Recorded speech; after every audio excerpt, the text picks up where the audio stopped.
So, sorry, Andre, I hate to be so very Canadian, but I just feel so honored and humbled to be here today among so many amazing speakers. Amazing. Thank you for having us. True confessions moment. How many people in the audience are over the age of 65? If this were 2036, some 20% of you would be putting up your hand. So 1 in 5 of you would be over the age of 65, and many of you would be, in fact, over the age of 80. Right now, we know in Canada that the population is aging.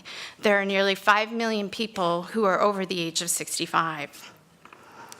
We are an interdisciplinary team of health researchers who are interested in an aging population, and more specifically, we are interested in older adults' health. So broadly put, as the physical, social, emotional health, and their mobility. So that's how they get around.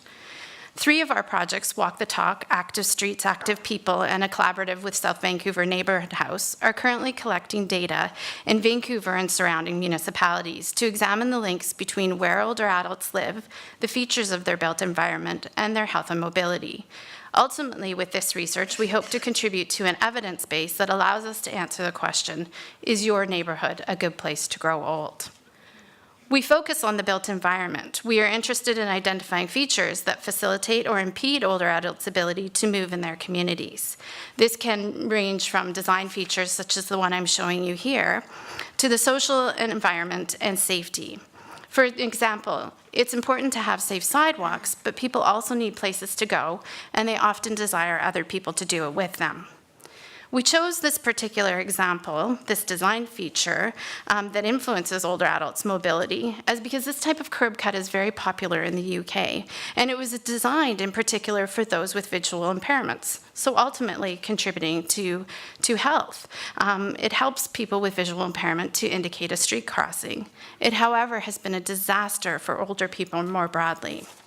These features have corresponded with an increase in number of older adults falling and the number of serious injuries related to falls. The tactile surface has been shown to be a risk for those using canes, walkers, or those with stability issues.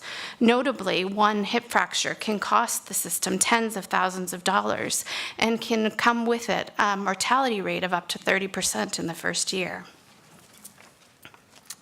So as Joni mentioned, we've been out doing data collection for a number of our projects. And when we do data collection, one of the things that we've been doing is being out on the streets talking with the older adults.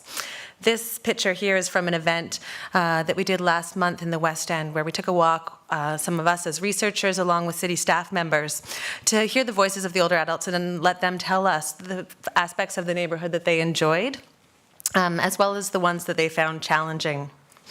While they were out there, they did an audit of their neighborhood as well, so we have some data to take home with us. And as Joni said, we were asked to comment on what we hope we can achieve with our projects, and what we're hoping is that we're providing the evidence that can feed into some of the best practices and the guidelines that the city can adopt for policy in Vancouver and beyond as we develop age-friendly initiatives. Sorry, we have timing on our slides that we're not abiding to.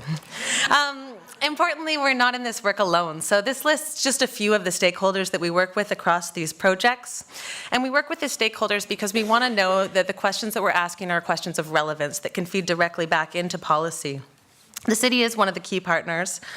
And we're hoping that the results that we have will really feed into this Healthy Cities initiative so that the citizens of Vancouver, myself included, can prosper as we age in the decades to come. Thank you.